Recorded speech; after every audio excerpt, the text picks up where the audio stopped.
സാറേ, ഇവള് മറ്റേ കേസാ. അവളുടെ ആ ഡ്രസ്സിങ് കണ്ടാൽ തന്നെ അറിയാം. മറ്റേ കേസോ? അതെ സാറേ, പ്രോസ്റ്റിറ്റ്യൂട്ട്. ചെക്കന്മാര് പൈസ കൊടുത്ത് വിളിച്ചു വരുത്തിയതാവും. ജനലിനിടയിലൂടെ വിഷ്ണുവിനെയും സംഘത്തെയും രഹസ്യമായി നിരീക്ഷിച്ചിരുന്ന ഡിറ്റക്റ്റീവ് കുരുവിളയ്ക്ക് SI തോമസിന്റെ ആ കണ്ടെത്തലിനോട് യോജിക്കാൻ സാധിച്ചില്ല.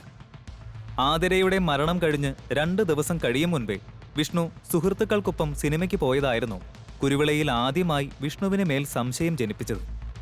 അപ്പോഴാണ് തന്റെ ശരീരഭാഗങ്ങൾ നല്ല രീതിയിൽ എക്സ്പോസ് ചെയ്യുന്ന രീതിയിൽ വളരെ സെക്സിയായി വസ്ത്രം ധരിച്ചിരുന്ന ആ സ്ത്രീ ചുറ്റുമുണ്ടായിരുന്ന പയ്യന്മാരെ കാമത്തോടെ നോക്കുന്നതും അവരെ സെക്ഷുവലി ടെംപ്റ്റ് ചെയ്യുന്ന രീതിയിൽ ആംഗ്യങ്ങൾ കാണിക്കുന്നതും അയാൾ ശ്രദ്ധിച്ചത്.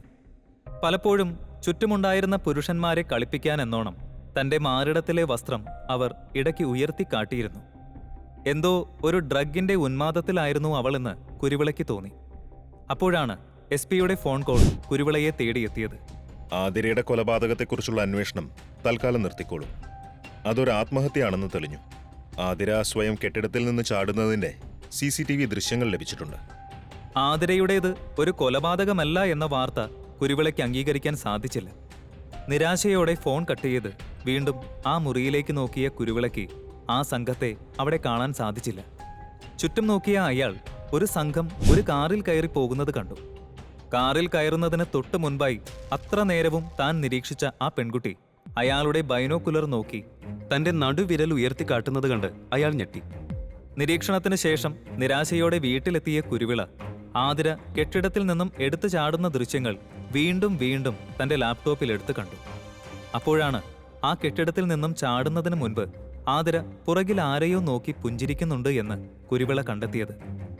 ആതിര കൊല്ലപ്പെടുമ്പോൾ ആരോ ആ മുറിയിൽ ഉണ്ടായിരുന്നുവെന്ന് അയാൾക്ക് മനസ്സിലായി. എന്നാൽ അതിനേക്കാൾ അയാളിൽ ആകാംക്ഷയുണർത്തിയത് പുഞ്ചിരിച്ചുകൊണ്ട് ആതിര മരണത്തിലേക്ക് എടുത്ത് ചാടിയത് കണ്ടിട്ടായിരുന്നു. എന്തുകൊണ്ടാണ് ആതിര ഒരു ചിരിയോടുകൂടി ആത്മഹത്യക്ക് ശ്രമിച്ചത്? ആതിരയുടെ കൂടെ മുറിയിൽ ഉണ്ടായിരുന്നവനാണോ അവളുടെ ഘാതകൻ?